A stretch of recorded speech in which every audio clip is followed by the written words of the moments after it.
Halo guys, assalamualaikum. Kembali lagi di channel aku, Sofia Nurfadila.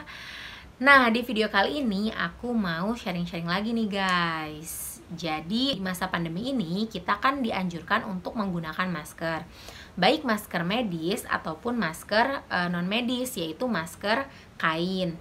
Nah, di sini aku mau sharing ke kalian kapan sih kita menggunakan masker medis dan kapan kita menggunakan masker kain. Nah, di video ini nanti tuh aku akan bahas tujuan menggunakan masker, kemudian perbedaan antara masker medis dan masker kain, dan siapa sih orang yang dianjurkan untuk menggunakan masker medis dan siapa yang dianjurkan untuk menggunakan masker kain gitu. Nah, sekarang yang pertama, apa sih tujuan dari menggunakan masker? Jadi tujuan menggunakan masker itu ada dua. Pertama, untuk mencegah penularan dari yang sakit ke yang sehat. Nah, sedangkan tujuan yang kedua untuk melindungi yang menggunakan masker agar tidak tertular oleh orang yang sakit tersebut. Nah, yang kedua, apa sih perbedaan antara masker medis dan masker non medis atau masker kain ini? Nah, jadi yang pertama dari segi penggunaan. Nah, kalau misalnya masker medis ini tuh masker yang hanya digunakan satu kali. Nah, sedangkan kalau misalnya masker kain ini tuh bisa digunakan secara berulang berkali-kali karena bisa dicuci kan. Nah, kemudian dari segi bahannya, kalau misalnya masker surgical ini tuh dia terbuat dari minimal 3 bahan sintetik non-woven. Nah, untuk bagian depannya biasanya teksturnya itu lebih kasar. Nah, dan juga biasanya anti air. Tujuannya itu untuk menyaring udara dan juga partikel-partikel yang lebih besar. Nah, kemudian untuk bagian tengahnya atau middle layernya itu tuh biasanya bagian filtrasinya gitu. Jadi untuk menyaring partikel-partikel yang lebih kecil, contohnya misalnya virus dan bakteri. Nah, kemudian kalau misalnya bagian dalam itu tuh dia biasanya lebih halus dan bersifat absorben gitu. Nah, kemudian kalau misalnya masker kain ini tuh bisa kalian buat sendiri ya, ataupun beli. Nah, tapi kalau misalnya kalian beli harus hati-hati. Apakah maskernya udah sesuai dengan standar atau belum. Nah, sebenarnya nggak ada standarnya sih. Nah, tapi WHO itu menganjurkan agar masker kain ini tuh 3 lapis. Nah, dimana lapisan yang paling dalam itu tuh harus dari bahan yang mudah menyerap gitu. Nah, kemudian bagian tengahnya itu dari bahan non-woven dan bagian luarnya itu dari bahan yang non-absorben gitu, yang tidak mudah menyerap. Nah, jadi nih bagi kalian yang biasa pakai masker yang tipis banget, nah itu sebaiknya diganti. Karena udah tahu kan, udah nonton video aku, jadi harus diganti ke masker yang 3 lapis gitu.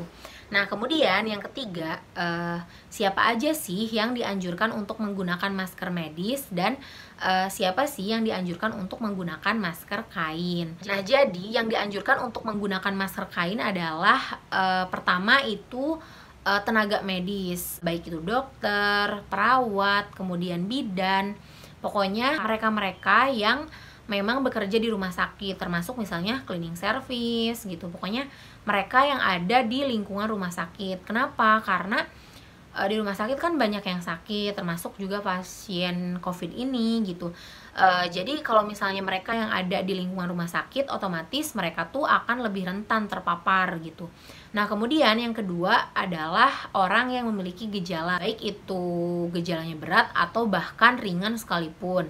Karena kan mungkin kalau misalnya dia bergejala, minimal dia akan batuk, bersin gitu. Nah, jadi kalau misalnya dia batuk, bersin, kalau pakai masker, nah nanti dropletnya tuh akan tetap di sini gitu, jadi tidak akan menularkan kepada orang lain. Nah, kemudian juga pada orang yang merawat pasien tersebut, misalnya orang tersebut bergejala gitu, nah terus dirawat oleh ibunya gitu, maka ibunya tuh harus menggunakan masker medis ini. Oh iya, masker medis itu juga biasa disebut dengan surgical masker. Selanjutnya yaitu untuk orang-orang yang memang beresiko tinggi. Nah, orang yang beresiko tinggi itu seperti apa? Nah, misalnya orang-orang yang memang tinggal di daerah yang penularannya tinggi, contohnya kasusnya banyak. Kemudian juga orang-orang yang memang rentan gitu, contohnya orang yang sudah tua gitu, sudah lebih dari 60 tahun. Kemudian juga orang-orang yang memiliki penyakit komorbid ataupun penyakit penyerta yang memang akan lebih rentan terkena COVID ini. Nah, Contohnya adalah orang yang memiliki diabetes mellitus, kemudian memiliki penyakit jantung atau penyakit kardiovaskular lain, kemudian juga pada orang-orang yang memiliki penyakit pernafasan yang kronis misalnya gitu. Nah, kalau misalnya kalian mau tahu lebih banyak siapa sih orang yang lebih rentan gitu terkena, nah ini kalian bisa lihat di video aku yang ini ya guys. Nah, klik aja tonton, di situ aku udah jelasin siapa aja sih orang yang rentan terinfeksi COVID gitu. Kemudian untuk masker kain, nah jadi memang sudah ada beberapa penelitian